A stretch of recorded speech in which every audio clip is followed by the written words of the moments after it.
What's up, and welcome to another episode of The Vault. I got my good partner here, Mr. Walter Morgan. Hey, are you and the spider getting along a lot better now? Getting along better. That's what I thought. I gave him his I saw respect. you walking through the other day, and he kind of just sits back when if he's not too on you, he'll just sit back. If he's cool with you, he'll just sit back. And so, I think he's coming down. I think he's trying to do a little cameo or something like that. Got to give him his respect. That's what I tell everybody who comes down here. You got to respect his ass, and he'll just be cool as you're walking back up outside of the vault. That like I said, don't look away, but don't look right in his face either. So, Got it. So today, me and Walt, we're going to talk about a record, and like I said before, I'm only going to talk about the records that I like. I mean, if I don't like a record, I'm going to sit here and slag somebody's art in my show. I've got better things to do and that. But this goes back to one of my thrash metal brethren. It's an album from a band called Overkill. It's called The Wings of War. It came out in February. And what do you think about this album, Walt? I thought it was really good, really good. There's a definite difference between West Coast thrash metal and East Coast thrash metal. And they've been flying the banner for many years. This is their 19th studio album. That's impressive. 19. Jersey boys. These guys are from Jersey. A lot of people get that mixed up. That they know they're from New York, like Anthrax and Nuclear Assault and a couple others. But these boys are Jersey boys. And, I mean, to me, Blitz is so original, and I've only really met him a couple of years ago when we had to do a festival together in Japan, and I actually hung out with him. Me and him kind of got into each other's head really good, and I love the guy. Since then, I've done a couple of things with him, Metal Allegiance, and I just think his vocal style is so unique, and so his high range is so awesome. When you hear Blitz, you know it's Blitz, and to me, uniqueness is everything in it. What do you think, Walt? Hey, Walt, you like coffee? Strong coffee. All right. Well, if you like your coffee strong, Death Wish Coffee. You can find it at Safeway. It's on the shelves. There you go. Uniqueness is everything in it. What do you think, Walt?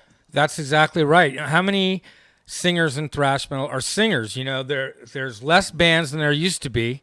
And now the longevity of this band, and compared with the vocals, now everybody's growling and monotone. But the real true leaders in thrash have singers. I think a lot of us old schoolers, I mean, if you look at Mustaine, I think Dave's voice is similar to even mine and Bobby's. We kind of, it's because it was like, the music is ferocious and you're all bent up, and there's two ways to go because, my son Cody, who sings in Hatred, he does he sings kind of like me, but he also does too, and I just can't do that. Anyway, so I like this record. I like so much about it. I think it has so many hills and valleys on the album. There's a lot of tracks on it that I like. Walter, tell them what the album opens with. It opens with Last Man Standing. Great song. Good solid intro track. Good intro track for a thrash metal album. Really gets you going. Blitz's vocals are really high. Bassist Dee Dee Verney is right there. And, let's talk about Dee Dee.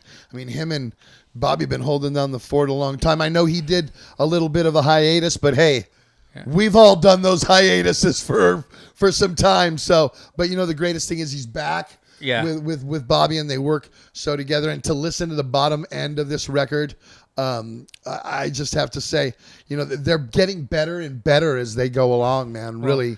Dee Dee's also engineered it with guitar player Dave Linsk. So and let's talk about Dave. I mean, there's always been, Bobby from the old days, remember Bobby? I mean, he was like a mainstay, and Bobby Gustafson, an mainstay in Overkill. But man, Dave is just come into his own. He really has the feel of what to do here. I love his guitar work. He works together really well with Derek. Him and Derek. I mean, because when back in the day, it was a 4-piece. So it was Dee Dee and Bobby, and basically that was it. I like the two guitar attack here, but Dave, so great. And Dee Dee, again, knowing what he's doing in the business, he knows what he wants. He knows what sound he's looking for. Overkill. And on this record, they added, and is one of my boys. He's one of my friends. I love Jason Bittner. I think he adds so much more to this record. I'm not saying anything bad about anybody who's played with Overkill in the past. My favorite Overkill drummer was Rat Skates. Right. If we go back in the day, but I love Jason. Jason, as everybody knows, was the drummer in Shadows Fall, and then he did a short stint in Flotsam and Oh, Jetsam. I didn't know that. Yeah, but then he has found his own right here. I listen to the tracks. Like, my favorite track is Distortion. Man, he's pounding on that. And I love this track. I think the musicianship in this track, it shows there's so many different things going on, guitar-wise, intricately-wise, vocally.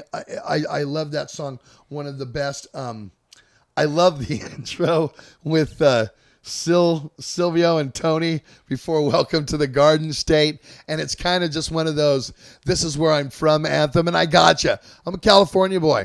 I ain't moving out of fucking California. I love it. I know that, and it's just like this song is about loving Jersey and being true to it. And it's a fun song, very tongue in cheek. Not everything has to be all's out, balls out, kill, death, everything. And I think that like on this record, there's a lot of different lyrical content that just keeps you captivated in there. Again, Blitz's vocals are just over the top. We love that stuff. I love to listen to it. I heard that he writes a lot of his music and his lyrics to his song, as I should say, but he just gets them on what's going on, and he has a little recorder in his phone, and when he thinks of something or something that makes sense or what he observes, then he tapes it and uses that, and they're all his lyrics. Wow. Well, you know what? Next time I see him, I'm going to ask him that that's how he does. That's interesting, Walt. Yeah. You learn something new every day on Zetro's Talks of Vault. And one other thing is... have you ever heard of that band Exodus? Well, anyway, go over to their YouTube channel and just subscribe because they need it from you. And then come back to see all the fun stuff. You learn something new every day on Zetro's Talks of Vault. And one other thing is... the artwork on the album was done by Travis Smith, and I know that he's been doing a lot of albums lately for some other bands, but he has also did Overkill's prior. I like this album cover. I mean, I like this in a heavy metal album cover. I like things to look at. I like it to be brutal. I like it jumps out at you. I like the record. I like a lot of things to do. I like Out on the Road Kill is very heavy, very, very heavy. I mean, to me, again, exemplifies the musicianship in the band. So much different from Welcome to the Garden State. Just a different type of song. Not everything is just na na na na na na down your face. It's got some really. It's got good, that modern production where you can hear everything, and you got the low end. I think so too. I think the production on this album is just. I can hear everything. I was thinking about that this morning as I was listening to it again, knowing that we were going to review it, and just saying, wow, the production on this record is just stellar. And then it closes out with Hole in My Soul. And what a way to end a thrash metal record. I think this just goes to show that all of us that are still doing thrash metal from back in the day are all putting out quality stuff. I think every one of the top I'd say good 10 to 15 thrash bands deep are still putting out good stuff. I loved Anthrax's last record, For All Kings. I loved Dystopia by Megadeth. So my point is, I guess, is the bands that initiated this, the initial bands that started it, are not getting soured and old. Outdated, still looking good. Yeah, it's a lot of, I think, some modern stuff thrown into it, but basically a thrash record. And like I said, that East Coast thrash is different than the West Coast, but this one's a good one, and their name and longevity speaks for itself. I agree. Definitely good. So, Bobby and the boys, good luck on the road. Everybody else, it's out there. It came out in February. It is Overkill, The Wings of War. You want your thrash metal? You go get this stuff. Remember to leave me comments because I want to know what you think about this stuff. And sign up to my YouTube channel. Is that all we got, Walt? That's it. Good one. Right. Right on, guys. Well, we'll see you guys next time in Zetro's Toxic Vault.